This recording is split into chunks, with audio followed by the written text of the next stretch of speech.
श्री सीताराम।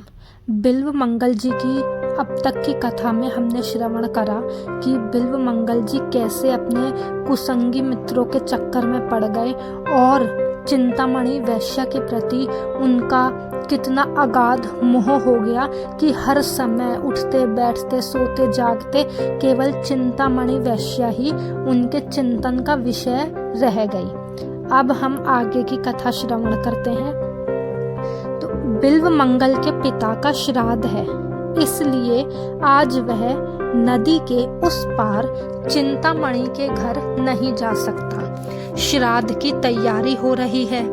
विद्वान कुल पुरोहित बिल्व मंगल से श्राद्ध के मंत्रों की आवृत्ति करवा रहे हैं, परंतु उसका मन चिंतामणि की चिंता में निमग्न है।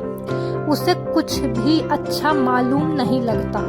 किसी प्रकार श्राद्ध समाप्त कर जैसे तैसे ब्राह्मणों को झटपट भोजन करवाकर बिल्व मंगल चिंतामणि के घर जाने को तैयार हुआ। संध्या हो चुकी थी। लोगों ने समझाया कि भाई, आज तुम्हारे पिता का श्राद्ध है, वैश्य के घर नहीं जाना चाहिए। परंतु कौन सुनता था। उसका हृदय तो कभी का धर्म कर्म से शून्य हो चुका था। बिल्व मंगल दौड़कर नदी के किनारे गया। भगवान की माया अपार है। अकस्मात प्रबल वेग से तूफान आया और उसी के साथ मूसलाधार वर्षा होने लगी। आकाश में अंधकार छा गया। बादलों की भयानक गर्जना और बिजली की कड़कड़ाहट से जीव मात्र भयभीत हो गए। रात दिन नदी में रहने वाले केवटों ने भी नावों को किनारे बांधकर वृक्षों का आश्रय लिया, परंतु बिल्व मंगल पर इन सब का कोई असर नहीं पड़ा। उसने केवटों से उस पार ले चलने को कहा, बार बार विनती की, उतराई का भी गहरा लालच दिया, परंतु मृत्यु का सामना करने को कौन तैयार होता। सबने इनकार कर दिया। ज्यों ज्यों विलंब होता था, त्यों ही त्यों बिल्व मंगल की व्याकुलता बढ़ती जाती थी। अंत में वह अधीर हो उठा और कुछ भी आगा पीछा ना सोचकर तैरकर पार जाने के लिए सहसा नदी में कूद पड़ा। भयानक दुस्साहस का काम था, परंतु कामातुराणाम न भयम न लज्जा। संयोगवश नदी में एक मुर्दा बहा जा रहा था। बिल्व मंगल तो बेहोश था। उसने उसे काठ समझा और उसी के सहारे नदी के उस पार चला गया। उसे कपड़ों की सुध नहीं है, बिल्कुल दिगंबर हो गया है। चारों ओर अंधकार छाया हुआ है। बनेले पशु भयानक शब्द कर रहे हैं। कहीं मनुष्य की गंध भी नहीं आती, परंतु बिल्व मंगल उन्मत्त की भांति अपनी धुन में चला जा रहा है। कुछ ही दूर पर चिंतामणि का घर था। श्राद्ध के कारण आज बिल्व मंगल के आने की बात नहीं थी, अतएव चिंता घर के सब दरवाजों को बंद करके निश्चिंत होकर सो चुकी थी। बिल्व मंगल ने बाहर से बहुत पुकारा, परंतु तूफान के कारण अंदर कुछ भी नहीं सुनाई पड़ा।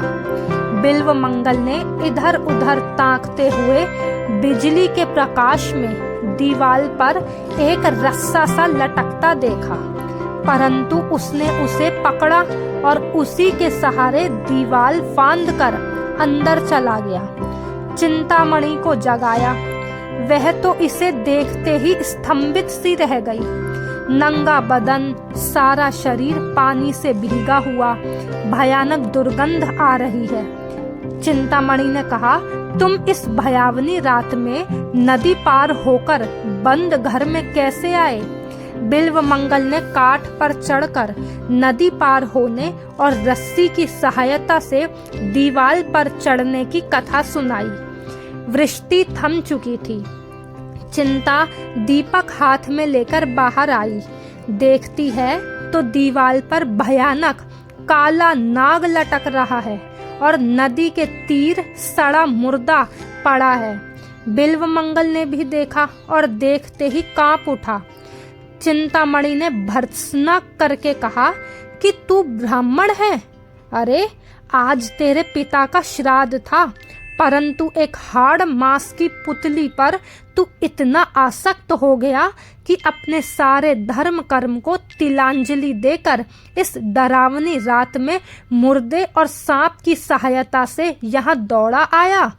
तू आज जिसे परम सुंदर समझकर इस तरह पागल हो रहा है, उसका भी तो एक दिन वही परिणाम होने वाला है जो तेरी आंखों के सामने इस सड़े मुर्दे का है। धिक्कार है तेरी इस नीच वृत्ति को। अरे यदि तू इसी प्रकार उस मनमोहन श्याम सुंदर पर आसक्त होता, यदि उससे मिलने के लिए यूं छटपटाकर दौड़ता, तो अब तक उसको पाकर तू अवश्य ही कृतार्थ हो चुका होता। वैश्या की वाणी ने बड़ा काम किया। बिल्वमंगल चुप होकर सोचने लगा। बाल्यकाल की स्मृति उसके मन में जाग उठी। पिताजी की भक्ति और उनकी धर्म प्राणता के दृश्य उसकी आंखों के सामने मूर्तिमान होकर नाचने लगे।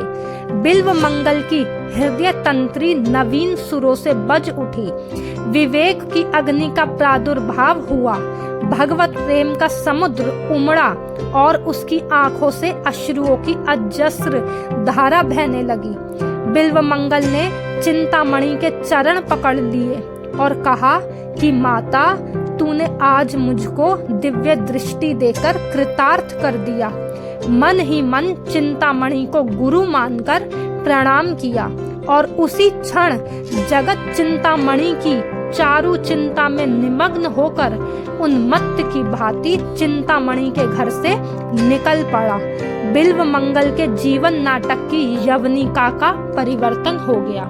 आगे की कथा हम अगले पाठ में श्रवण करेंगे। श्री सीताराम।